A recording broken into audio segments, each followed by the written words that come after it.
Come back. आइए मित्रों, अब आज हम पास्ट इंडेफिनिट टेंस पर चर्चा करते हैं। पास्ट इंडेफिनिट टेंस, इंडेफिनिट मतलब क्या होता है? होता अनिश्चित।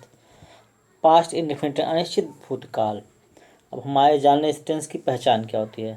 इस टेंस की पहचान होती है जिस वाक्यांत में आ ई ए, जैसे कि लिया, दिया, गया आदि, या ता था, ती थी, ते थे, ये शब्द आवे हैं तो वह वाक्य पास्ट इंडेफिनिट टेंस का होता है।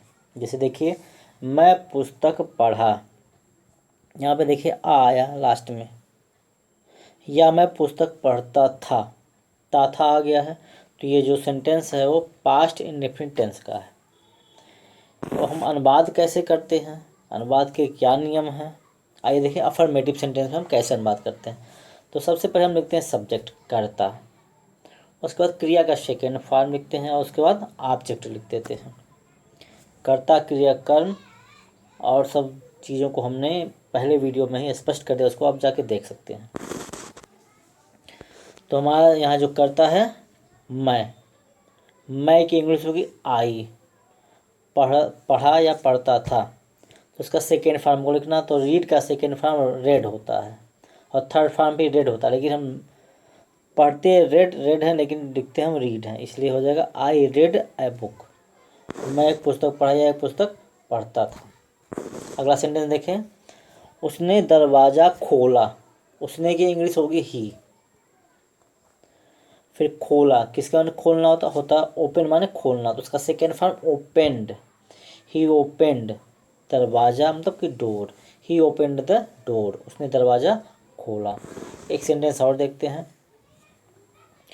तुमने कल शोर मचाया था। कल यहाँ पे आ गया है जो बीत चुका है, यहाँ पे ये पास्ट इंडेफिनिट टेंस का सेंटेंस है। देखिए, तुमने का होगा इंग्लिश यू, मचाना का होता मेक, शोर मचाना होगा मेक ए नॉइज, क्योंकि हमको यहाँ सेकेंड फॉर्म लिखना है इसलिए होगा made a noise, you made a noise. कब मचाया? कल जो बीत चुका है, तो यहाँ होगा यस्टरडे। यहाँ टुमारो नहीं लिखेंगे, यहाँ यस्टरडे लिखेंगे, you made a noise yesterday. इस प्रकार से सेंटेंस बनता है। आइए देखते हैं हम नेगेटिव सेंटेंस में हम सेंटेंस कैसे बनाते हैं।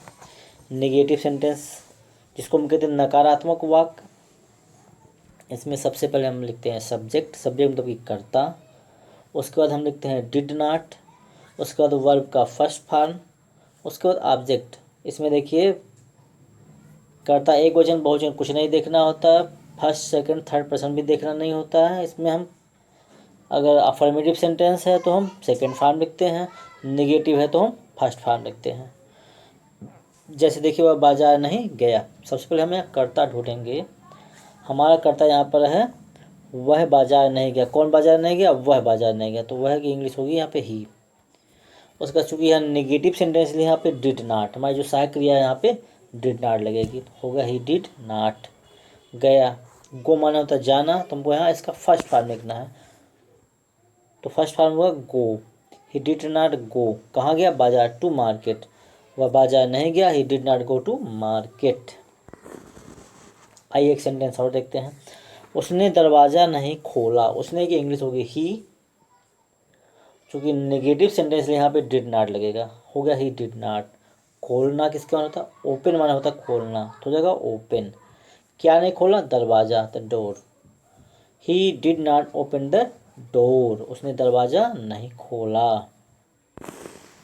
एक सेंटेंस और देखते हैं, तुमने कल शोर नहीं मचाया था। तुमने की इंग्लिश यू, यहाँ नहीं आया इसलिए यहाँ पे did not.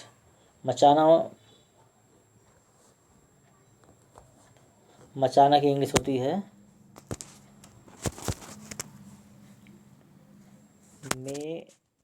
Make a noise. You did not make a noise.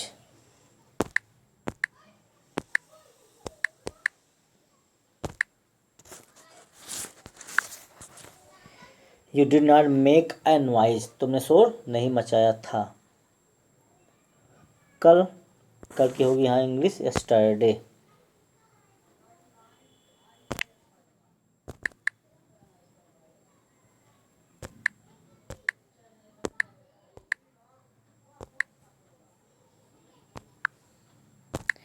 कल तुमने शोर नहीं मचाया था। You did not make a noise yesterday.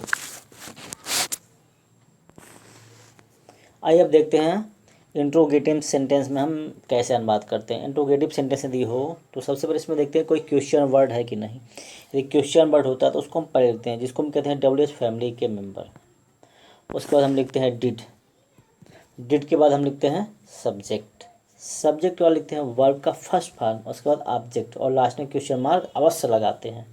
जैसे देखिए, क्या वह बाजार गया, तो वाक्य शुरू में क्या आया है, तो हम क्या की इंग्लिश वाट नहीं लगाएंगे, बल्कि सहायक क्रिया जो भी होगा उसको हम लगाएंगे। तो इस टेंस में सहायक क्रिया होता है डिड, तो सबसे पहले हम डिड लगाएंगे। फिर कर्ता ढूंढेंगे, तो कर्ता हमारा है वह। वह की इंग्लिश होती है ही, डिड ही।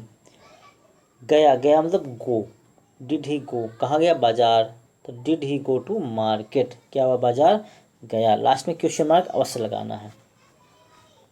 आइए एक सेंटेंस और देखते हैं।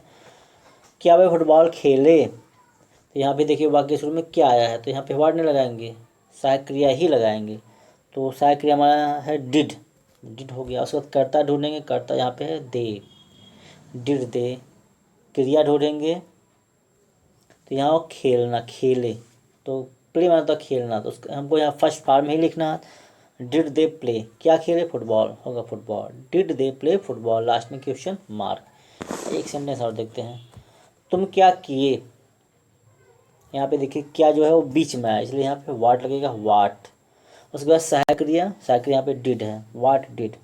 कर्ता तुम की इंग्लिश होगी यू, किए, किए मतलब क्रिया हमारी है किए मतलब करना। वाट डिड यू डू, तुम क्या किए। आइए एक सेंटेंस और देखते हैं। लड़के विद्यालय कब गए, अब यहाँ देखिए सबसे पहले हमको कब की इंग्लिश ढूंढनी होगी। कब की इंग्लिश होती है व्हेन लिख दिए। उसके बाद हम लिखेंगे यहाँ पे डिड। उसके बाद यहाँ पे सब्जेक्ट ढूंढेंगे। सब्जेक्ट हमारा यहाँ पे है लड़के, लड़के होगा the boys, when did the boys. उसके बाद क्रिया ढूंढेंगे, यहाँ पे है गए, गए मतलब जाना, और जाना मतलब होता है गो, तो लिख देंगे when did the boys go, कहाँ गए, विद्यालय, टू स्कूल।